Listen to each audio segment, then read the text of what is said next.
Good morning, everybody. It's Tuesday, the 23rd of May, and the time here in Melbourne, Victoria, is 10:30 a.m. This is the annual general meeting of Phoslock Environmental Technologies Limited. My name is David Krasenstein, and I'm chairman of the company. I've been informed by the company secretary that a quorum is present, so I'll declare the meeting open. I want to welcome you all, shareholders, proxies and guests, to what we call a hybrid meeting.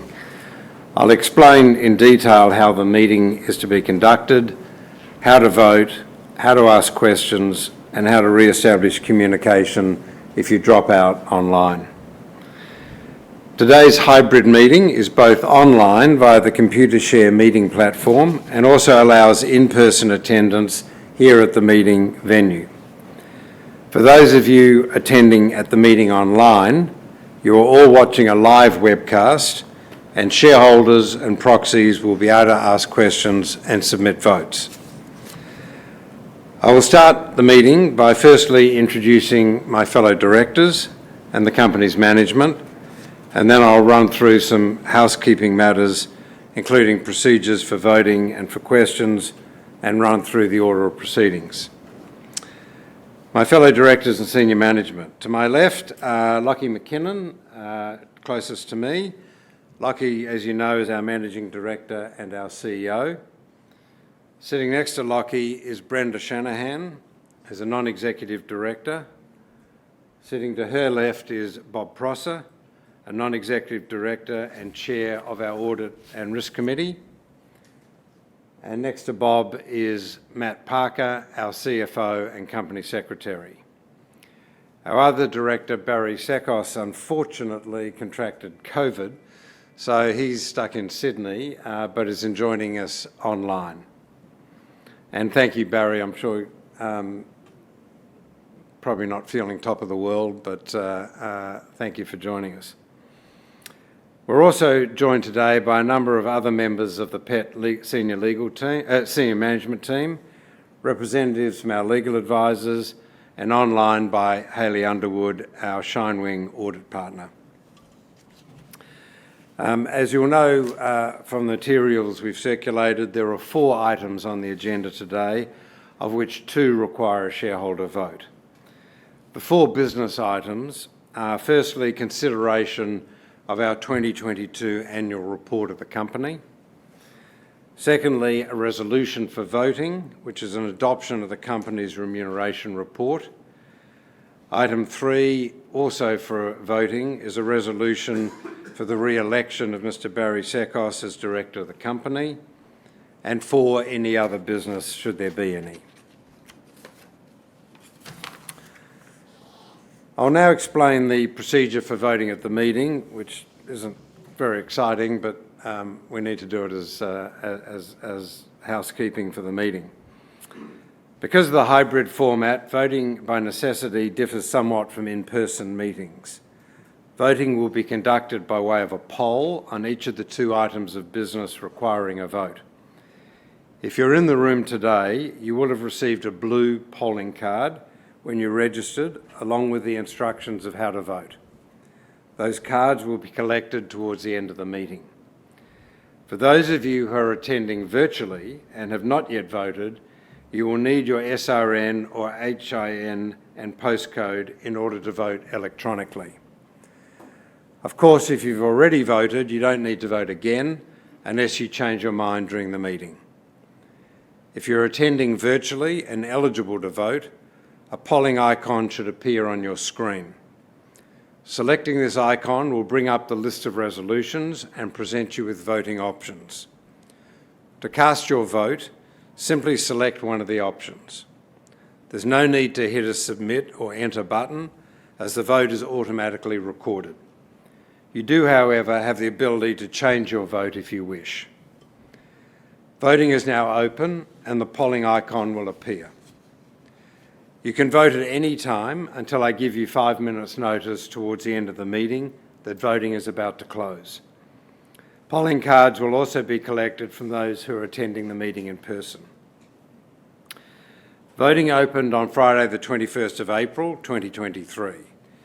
To date, 182 online and proxy forms have been lodged on the Computershare meeting platform, totalling 51,193,907 votable shares. Subject to certain exceptions, directors are excluded from voting on Resolution 1, but are eligible to vote on Resolution 2 for the election of Mr Barry Sekos. Voting results for each resolution will be lodged with the ASX probably later today or prior to the market opening tomorrow, and will also be posted on our website. I will now show the proxy votes on the three resolutions as of the cut-off time of the 21st of May 2023. Excuse me. Please note that all undirected proxies held by me as chairman will be voted in favour of the two resolutions requiring a vote.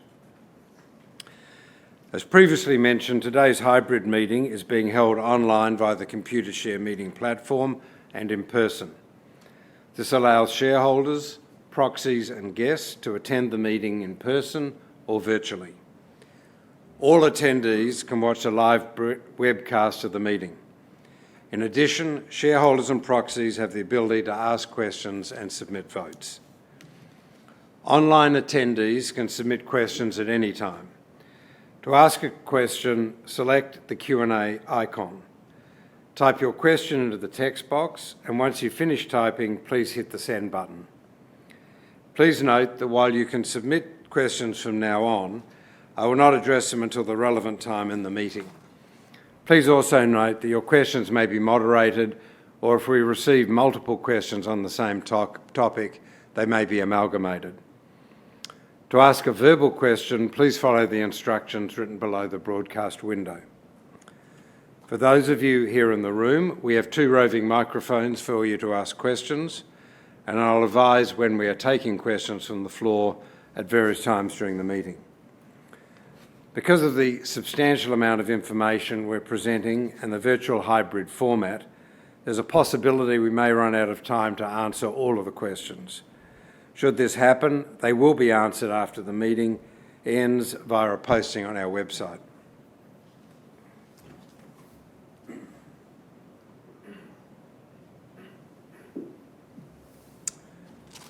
Now to my chairman's address. At last year's AGM, I outlined a three-phase plan for the recovery of the business and a return to profitable growth. Some 4 months after that meeting, we achieved a key objective of the first phase of our plan when the company's shares were reinstated on the Australian Stock Exchange. This took enormous effort by our CEO and CFO to satisfy our auditors and the ASX of the integrity of our accounts. The cost of the company was very significant, but it had to be done. And I extend my congratulations and the congratulations of the board and shareholders to all of those involved in getting us to that critical milestone. While this in itself was an important milestone, it also reflected the progress that had been made in addressing the legacy issues that led to our suspension of trade. Our restructuring of the business with vastly improved governance and risk management processes in place, and providing audited accounts that set us back on the path of reliable financial reporting.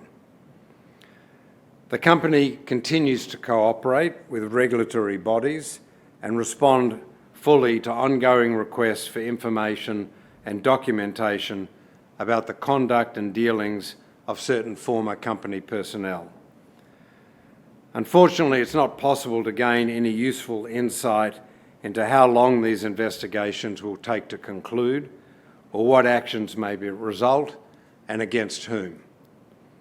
The costs incurred by the company in providing full and transparent cooperation to the regulators have significantly reduced from prior years, but continue to be incurred. Over this past 12 months, we also made significant progress in respect of executing on Phase 2 of our recovery plan. After a far-reaching review, a new sales strategy and go-to-market model for the business has been implemented globally, and Lockie will speak more about that shortly. We also supported the geographic diversification of the business by investing in additional commercial resources across our major regional markets. And we committed the funds to upgrade and expand China manufacturing plant from a 3,000 tonne capacity to 6,000 tonnes. And that upgrade will be completed in this current quarter. The third phase of our recovery plan that I talked about last year involves building a solid business case for further production expansion at our proposed US-based manufacturing site and developing and securing new product opportunities which allows PET to access additional market segments. The Casper site in Wyoming was secured to give the company optionality in the future.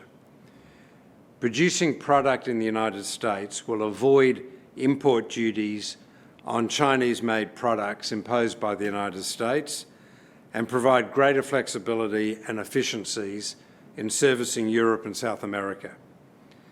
We have secured the site at minimal cost and will not incur additional expenses until sales justify that volume of manufacturing. To that end, the management team, in a deal completed last August, also achieved another milestone by securing rights to an important new product, which we're marketing as Phosflow, and which allows us to offer a remediation solution that addresses the needs in the flowable water segment. One limitation, as you're aware, that we always confronted in selling standing water solutions was the lack of a solution for future phosphate-polluted inflows. Phosflow provides this solution. It not only moves us forward from being a one-product company, but it is precisely the strategically important product that we needed. Phosflow also has great potential in other markets. For example, we are having advanced discussions with an off-mains septic management provider in the United Kingdom that needs a phosphorus-reducing solution in their systems to meet United Kingdom regulations. It is a significant and notably repeatable market, and Lockie will talk more about that later. In addition of Phosflow to our portfolio, it now positions PET to offer a total solution to phosphorus remediation issues right across the range of freshwater settings. The progress we've made over the past 12 months has been vital in helping rebuild the business and to position us for growth. But while these achievements address critically important areas of internal change and strengthening, there has been disappointing progress in relation to the post-COVID recovery of external environments and the markets in which our business relies. The global challenge of addressing phosphorus pollution is widely acknowledged and represents a very significant and growing market opportunity. But global economic pressures and post-COVID uncertainty have impacted the prioritisation of government and semi-government funding to address remediation issues. Many of our potential customers fully recognise the need to address their polluted water bodies, but prioritising this cost now in their currently stretched budgets is proving to be a challenge. Where laws and regulations aren't demanding immediate action to be taken, this expenditure is often being pushed off into future budget years. This has significantly impacted our ability to secure and complete contracts and build our revenue streams in the short term. In our commentary over the past 2 years, we've regularly cautioned that there is significant time lag between the commitment of funding to water remediation projects, which has been slow and uncertain, and the required discussions, treatment trials, and contract negotiations that ultimately result in revenue-generating applications of our products. The lead time for converting opportunities into sales and then into cash receipts has always been and still remains long and uncertain. These delays have been very frustrating for the company and I know for our shareholders. To date, we funded this lead time out of our cash reserves, but there's a limit to our ability to do this indefinitely. The company has a limited period within which it must begin to realise and achieve not only its strategic objectives, but financial progress and results. For this reason, on the 28th of April, we announced that we've engaged Resolute Advisory to undertake a strategic review of the business and that the board is open to examining all options with potential stakeholders, partners and counterparties to try and maximise shareholder value. We don't have any predetermined view as to how this objective is best achieved, and we'll keep shareholders informed as we proceed. In parallel with this initiative, the company will continue to execute on its growth strategy and will remain focused on identifying and securing new contracts across our regional markets, while at the same time ensuring an efficient allocation of our cash reserves as we continue with our efforts to increase the pace of sales generation. Phoslock's got a proven track record of improving aquatic environments, with successful applications in over 320 water bodies around the world. Within the sensible limits that our balance sheet supports, the company continues to build our project pipeline across all regions. The potential for our company remains exciting, but cash generation remains the key focus of the company now. The next few months are very important, noting that pet sales projections and markets are biased towards the second half of the financial year. Before handing over to Lockie, I'd like to acknowledge his and his management's team efforts over the past 12 months. It has been and continues to be a challenging time, and shareholders are fortunate to have such a committed team focused on the rebuilding of Phoslock. I will now call on Lockie, our Managing Director and CEO, to review Phoslock's 2022 results and operations and to discuss future prospects for the business. Good morning, everyone, and welcome to those here in the room. Welcome to those online. As David has said, we've got guests and proxy members and obviously shareholders. So welcome to you all. Thanks for supporting the company and being here today. So for me, I've got three topics to talk to. Thanks, yes. Firstly, the 2022 performance. Then I want to talk about the growth strategy of the business. And then thirdly, the outlook for the company into the future. And firstly, to talk about performance, and David's already commented on this to some extent, about our recovery plan and building the business. In 2022, sales did not meet our expectations, clearly, and I'm sure yours. And the costs of running the business, including the ongoing management of the legacy issues from the past, meant we made a substantial loss for 2022. There were a number of reasons that sales fell below expectations for the year, David has already touched on a few, but largely these delays are due to the slowness in converting our projects and our pipeline, which is extensive, into cash and sales. There are a number of reasons that our customers are slow in converting these projects, or these projects are slow to be converted. Largely budgetary, regulatory, and sometimes just a lack of enthusiasm or urgency at the customer end to get the project done. It's important to note we don't lose projects to competitors, and we don't lose projects from the pipeline in general. It's just about the timing. Our focus, as David has said, is around converting this significant pipeline into cash and reducing the operating costs of the business as much as we sensibly can in the near future.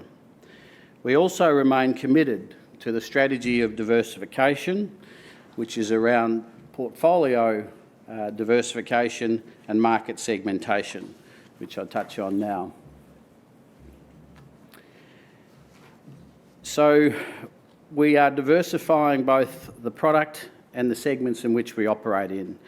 We're pleased, and I'll talk more about the product Phosflow in a minute, but we're pleased to be able to report that we've been able to offer a new product to the market, Phosflow, and we've been able to diversify the market segments that we're operating in.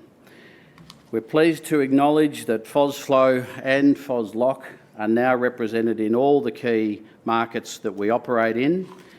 And we've done this diversification strategy largely around addressing the issues we found under the past management in China, and that's been an important change to the business from the history of where it was.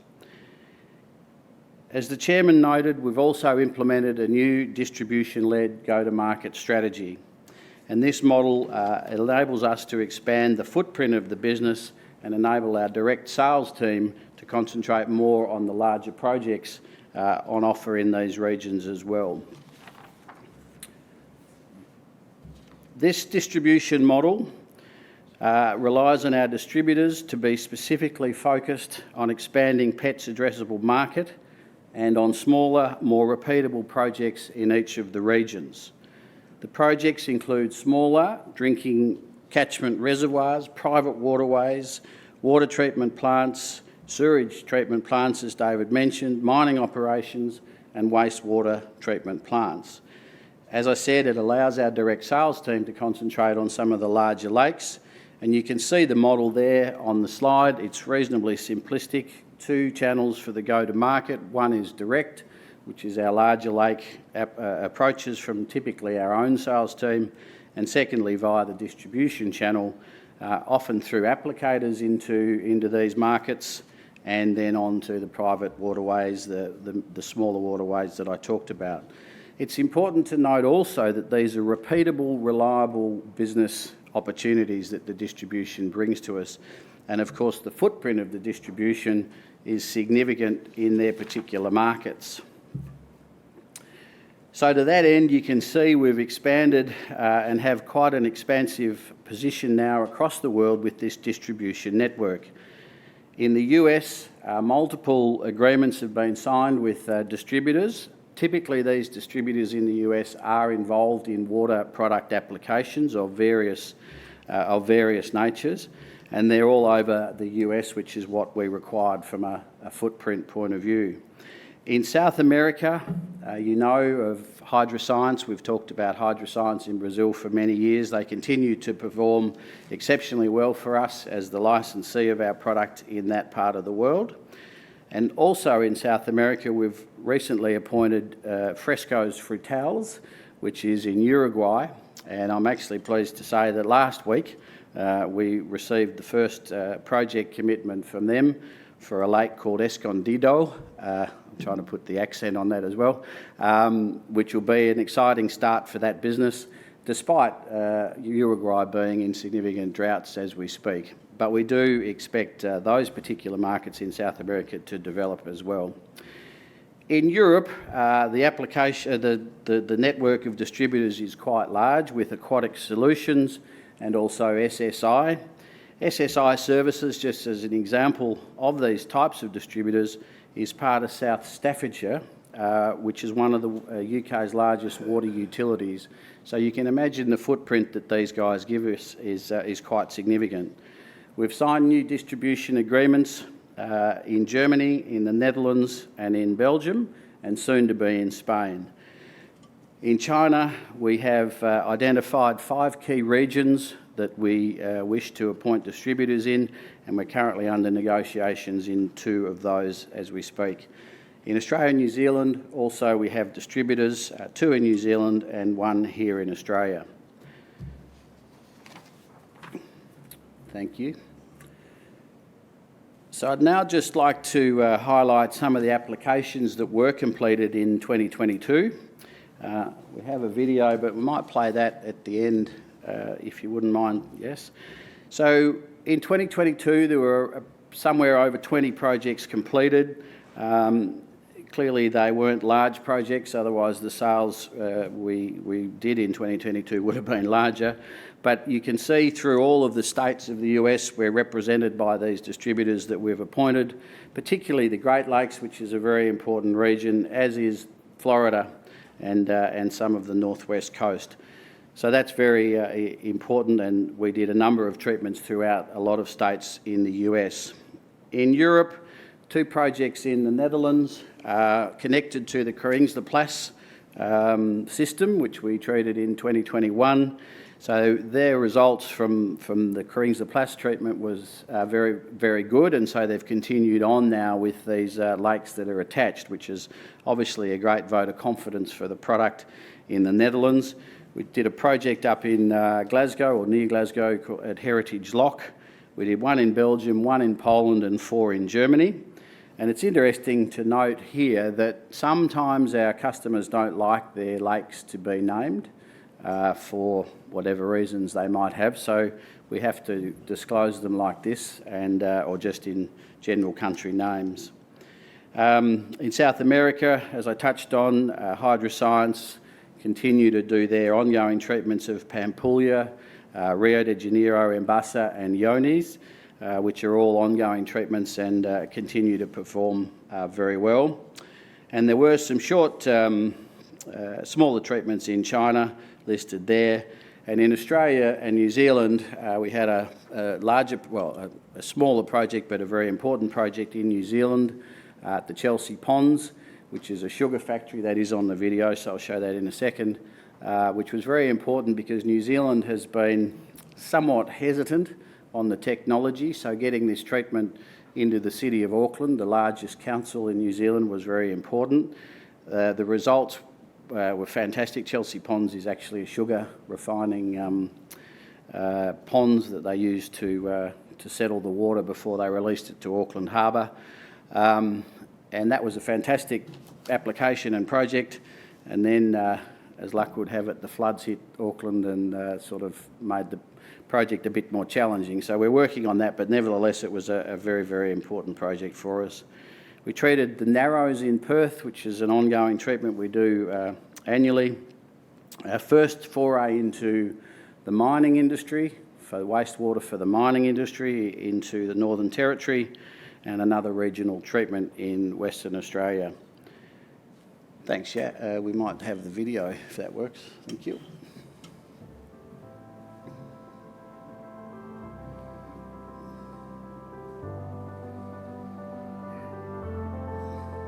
This was the one connected to the Keringsleplas.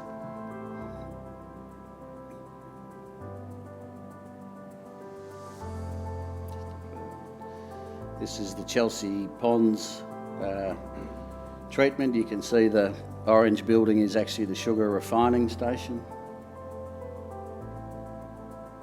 Interesting concept of piping the product out. I'll stop talking, I'll let you watch this one. Connected to the Keringsleplas again.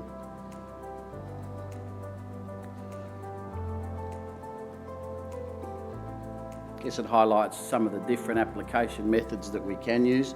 This was Lake Leslie in Indiana. I think this was on the cusp of 2022-23. A smaller application, but nevertheless very important for Indiana. So it does kind of show a few of the different application methods as well. In the Chelsea Ponds one, if you notice, the boat was towing along a pipe, and that was the solution, or the slurry, which is how we apply Phoslock. It was being pumped from the shore through that pipe and then put into the water that way, which is not typical the way we apply. And interestingly, with all these projects, there's a connection to Phosflow and the expansion of the market opportunities that we're seeing with Phosflow. So the Lake Leslie project, which I'll talk about in 2023 as well, is both Phoslock and Phosflow, and we're seeing more of those opportunities come together in the two products. Thank you. So post the end of 2022 and subsequent, and more recently, these are the projects that we've completed so far around the world. Again, you can see multiple states have been using Phoslock and Phosflow in the US via the distribution network. In South America, Pampulha has been continuing in Brazil, and I mentioned we'll soon to do a project in Uruguay. In Europe, we've treated 2 lakes in Belgium, 1 in Poland, 1 in the Netherlands, And last week when I was in Europe, we quoted on a large project for the Netherlands, a mid-sized project for Germany, and a smaller project up in Finland. So there's activity, and we're building a very important profile and footprint through all of these projects we're doing, and largely these are being driven through the distribution network. China, not so much activity to date. Australia, we've done a project up in Sydney with Phosflow. We expect that to grow into a larger treatment. We're working with Hunter Water. We've done a treatment in WA, another treatment in the mining industry, and obviously a lot more projects to come, but they're the completed projects so far this year. David touched on the new product, Phosflow.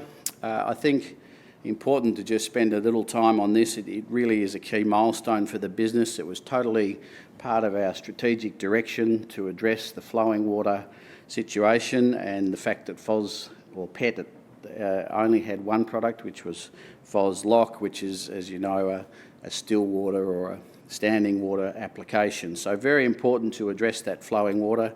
It's totally transformed the conversations that we have with our customers about the holistic approach to water treatment. We were often confronted with, oh yeah, Phoslock's great, but it only treats the still water. What about the inputs? Well, Phosflow can be used to treat the inputs. So the conversation just on lakes has changed dramatically, not to mention that it addresses now a whole new market segment and allows us to talk to a whole new, well, many new market segments, and some of those we've touched on already. One particular one that David did mention was the off-main septic treatments in the UK. I'm not sure how much you know about this, but they have a regulatory requirement to be under a certain limit of phosphorus at the end of the septic treatment process. You wouldn't believe how many systems are installed in the UK every week. It's extraordinary, and they have no solution at this point, or no workable solution for what the requirements are going to be. So we're in the middle of some very exciting trial work with that. We expect the trials to be fine, and post those trials we expect to get cracking on some commercial activity with it, which and as David said, is a repeatable business year on year, and we're only talking about one country. Other countries throughout Europe, US, the rest of the world have the same issues. So that opportunity is significant. In terms of what we've done so far with Phosflow, we've sold product into Australia, New Zealand, Europe and the US, so we are commercialised in all of those countries with a lot more trial work going on in many segments for Phosflow. So I might just play you a little video on this as how it works.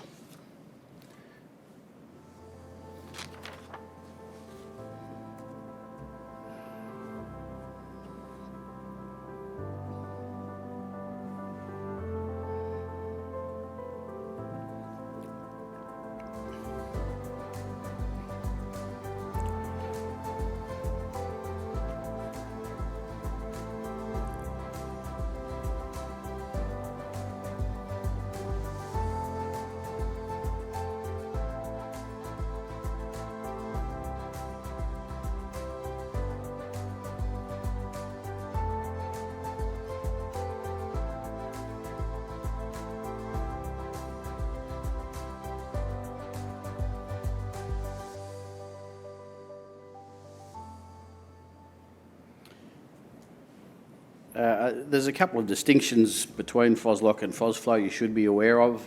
Phosflow is put in with a medium, as you would have seen, or a barrier like a sock or a basket, and it's held as a filter medium. The product is then removed, and it can be used as a slow-release fertiliser post the absorption of the phosphorus. So that's another important factor that we're working on, if you like, the finer details on or the rate of release, but another maybe secondary market that we'll be considering as we go forward. Phoslock, as you know, stays in the lake as a permanently bound solution with the phosphorus called rhabdomine, permanently bound compound, and stays in the sediment. So they're quite different in terms of their product use, all or both obviously focused on phosphorus remediation. All right. next slide. Oh, thank you. So just turning now to R&D, and again, I think we've talked about R&D previously around us focusing on nitrogen. We do most of our R&D internally. We do use some collaborative partners in various parts of the world. The US EPA is probably the largest one we work with at the moment, and that's largely focused around nitrogen. The two nutrients that are the biggest challenge to waterways, freshwater waterways in the world, are phosphorus, by far the largest, and then nitrogen. So we're looking for solutions. There is some activity from Phosflow on ammonia, so that's exciting. It's not yet something we'd claim on a label, but it's something that we're working on. So that's largely where our R&D focus is. But I thought I'd just point out something else that we're developing into our campaign, our marketing and our sales campaigns, which is Phoslock's ability to reduce greenhouse gas. And so this is a really exciting piece of work. As you would know, greenhouse gas emission and the environmental climate change story is huge, very, very publicised all over the world, as you well know, and Phoslock has the ability, and studies have shown, to reduce methane in particular by up to 74% of those emissions coming out of lakes. Lakes themselves contribute significant amounts of methane to the global atmosphere. So 74% is pretty significant. It's not by reducing algae, as people would jump to in this conclusion, this story. It's actually by reducing the organic matter on the sediment, which is where Phoslock operates at. And the organic matter, as it decays, sends a lot of methane in through the lake water. So that's a very exciting development that we're working on, and as you can imagine, with all of the talk about it, it's an easy story to talk to. So again, building a significant story and position on the product. Thank you. I've talked in the past and continue to try and run the business under these, what we call the 4 pillars of the business, and how these pillars combine to deliver the strategy is obviously the end game we're looking for. So we've spoken about commercial, we've spoken about R&D. I now just did want to touch on manufacturing and our people, the 2 other pillars here. So for manufacturing, our chairman has already discussed some of the work we've done in China to upgrade the capacity of the China plant. That's very important, and a very important step in the longer term strategy, which does include a future proposed site in the US, in Casper, Wyoming. And some of you may be aware, last month the Wyoming Business Council approved a grant, I think it was $600,000 US, to Advance Casper, which is the group we've been working in on this project, who are obviously based in Casper, to help facilitate the procurement of that site. So that's a great, significant, a great opportunity for us if we progress this second manufacturing site. And the if we progress is all based around predicted volumes and future volumes for the business, and we continue to evaluate the need for that second site based on the volumes that we predict to sell into the future. Obviously, and again, David touched on some of this, if we did go ahead with this site, it delivers some significant supply chain efficiencies through other parts of the world, some tariffs and import duty.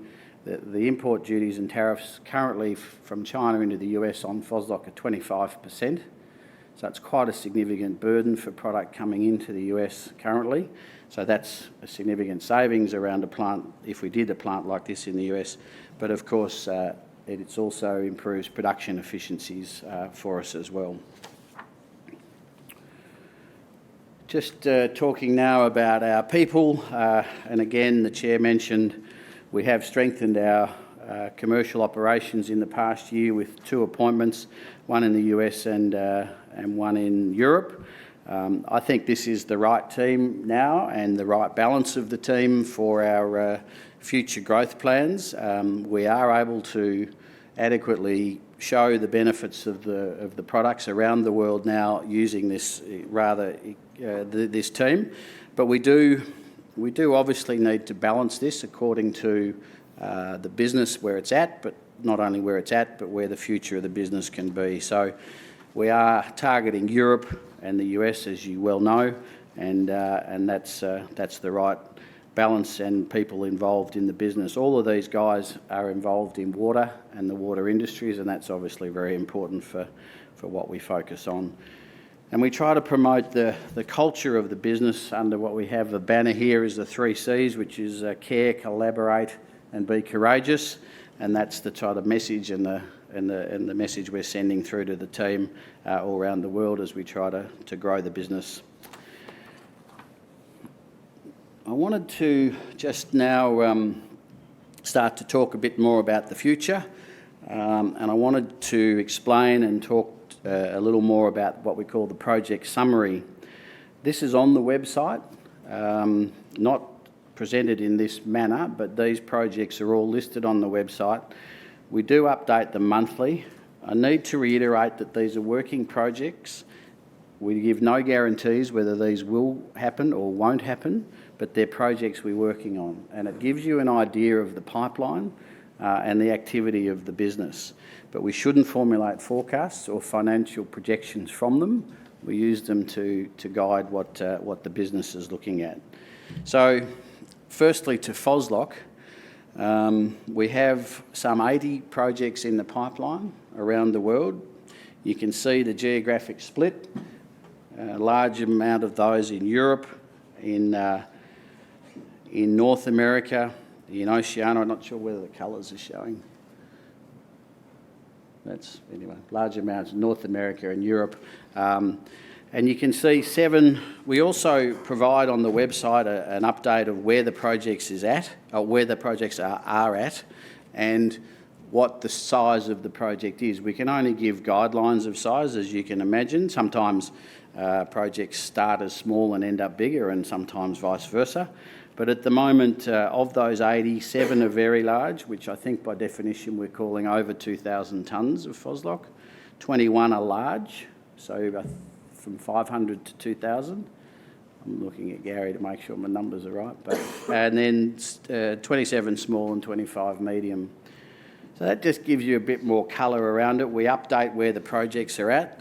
I will say that and I had some commentary on this, that sometimes the projects appear not to move. That's absolutely true. We've talked about the projects getting to a point where they just remain under contract negotiation, is how we describe it, and that's exactly where they're at. So we will have submitted a price, a quote. We'll be following it up, and we'll be responded to with customers saying, well, we're working on it, it's going through budgetary, it's going through this. So sometimes it doesn't appear much movement on these projects, but there is always activity happening behind them. And as I said, they're updated every month, so you should be able to track where there's a significant movement. Thank you. For Phosflow, we have 32 projects currently in the pipeline. Some of these will be dual projects with Phoslock, so don't add the two together and say, why aren't we reporting 112? Some of these are combined projects, but 32 projects for Phosflow in the pipeline. Again, you can see the geographic split, largely North America and Europe, with a fair few in Oceania, and that's largely in Australia on Phosflow. And again, you can see the different segments that these projects are operating in. So ag runoff, and these are largely new segments to us. So ag runoff, water restoration, that's more typical of your Phoslock type projects. Aquaculture, so that's a fish farm we're talking to about, again, significant phosphorus issues, looking for solutions that they don't have at the moment. And then 10 in wastewater treatment / stormwater management, and that is where something like that septic off-mains solution would be, or project would be, as well as stormwater inflows in municipal environments, of which we have quite a few projects in WA, in Perth City actually, going on as we speak. So the idea of that was just to give you a bit of a snapshot of the various projects that are in the business and the opportunities that are in front of us if we can convert them. So just now, final slide from me. to the outlook, and there's no doubt our markets have been slow to recover following COVID and the general impacts of COVID and what we would now describe as the general economic factors affecting a lot of our markets that we operate in.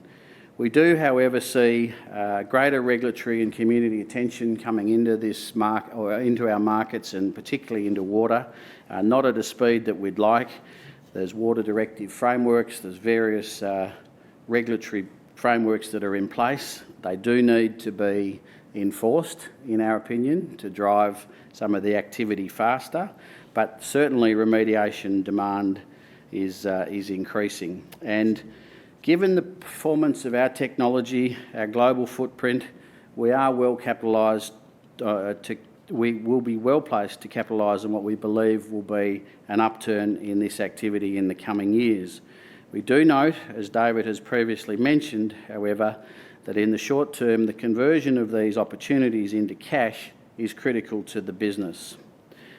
So for this year, we remain focused on that, executing our sales strategy in an effort to secure multiple projects across different regions and in different segments. There is an inevitable time lag, as David has also said, in converting these leads to applications and contracted sales, but we do expect to see revenues grow over the coming months, and we look forward to keeping our shareholders advised of that progress. Thank you.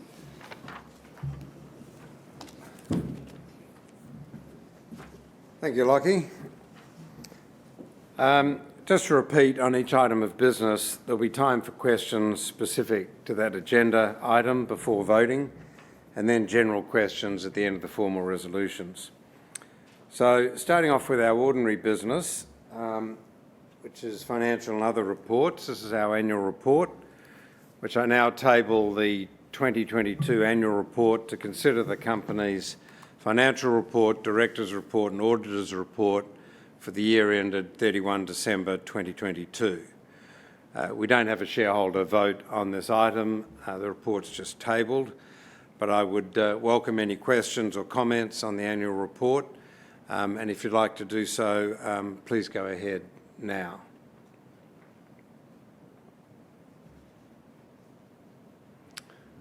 Matt, do we have any questions online? So you've done a good job with the annual report and answered all the questions, have you? Okay. All right, if there's no further questions, I'll move on to the next agenda item, which is the adoption of the remuneration report. This is Resolution 1, which we do vote on. And I'd like to move the following ordinary resolution, that for the purposes of Section 250R(2) of the Corporations Act, the remuneration report for the company for the financial year ended 31 December 2022 be adopted. I draw shareholders' attention to the voting exclusion statement set out in the notice of meeting, which, subject to certain exceptions, precludes directors, certain key management personnel and their respective closely related parties from voting on the adoption of the remuneration report. Proxies received in respect to this resolution are shown on the slide. If there's any questions or comments on this, please feel free to come forward now. Any questions online, Matt?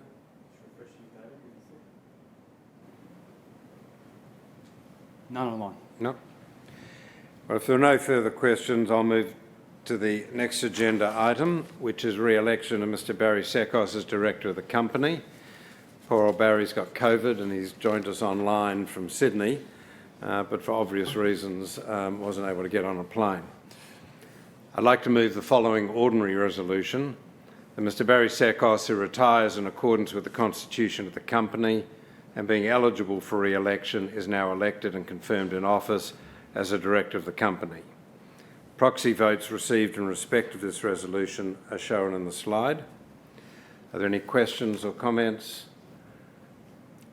I can say on behalf of the board how grateful we are for Barry's contribution on the board. He's been a major contributor and chairs our remuneration committee. He's been a great source of wisdom and strength for all of us, I think. Matt, no further questions? Then I'll move to the next agenda item for other business. If a shareholder would like to ask any questions of Arthur or the auditor or make any comments in relation to the formal proceedings of the meeting or the management of performance of the company, I invite you please to do so now.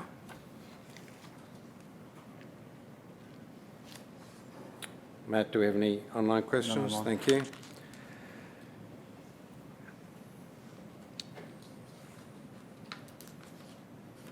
Okay, at the end of questions which we've got, voting will cease. I'll advise when there's 5 minutes to go. Polling cards will also be collected from those who are present. The moderators to assign questions? I have no No. questions online. No. Okay, I would like to advise that voting on all resolutions will close shortly. I'll provide you with a few moments now to allow you to finish voting. Please complete your voting now. Now that all questions have been addressed, we'll finalise the poll voting. Could everyone online please cast their votes through the Computershare meeting platform now? All eligible voting persons in attendance can now complete their voting cards, which will be collected by our Computershare staff. David Squires, the returning officer for this meeting, will now address the meeting and advise the poll procedures. Good morning. We'll now conduct a poll on motions or resolutions 1 and 2. Firstly, if there's any person present who believes they are entitled to vote but is not registered to vote, would you please raise your hand for assistance? Persons entitled to vote in this poll are all shareholders, representatives and attorneys of shareholders and proxy holders who hold blue admission cards. On the reverse of your blue admission card is your voting paper and instructions. I'll now go through the procedures for filling in the voting papers. Proxy holders have attached to their admission card a summary of proxy votes which details the voting instructions for business items on the appointment documents in your favour. By completing the voting paper when instructed to vote in a particular manner, you are deemed to have voted in accordance with those instructions. In respect of any open votes a proxy holder might be entitled to cast, you need to mark a box beside the motion to indicate how you wish to cast your open votes. Proxy holders should refer to the summary of proxy votes form attached to your voting paper for further information. Shareholders also need to mark a box beside the motion to indicate how you wish to cast your votes. Please print your name where indicated and sign the voting paper. When you've finished filling the voting paper, please lodge the ballot box, which I'll bring around now, to ensure your votes are counted. If you require any assistance, please raise your hand.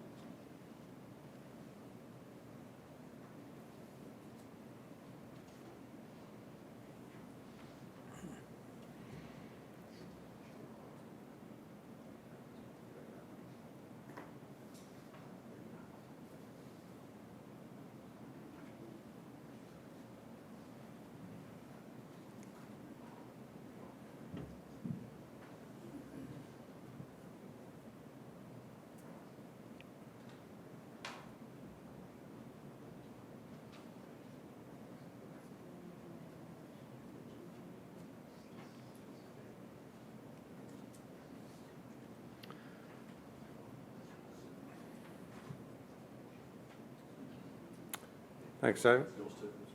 Yep.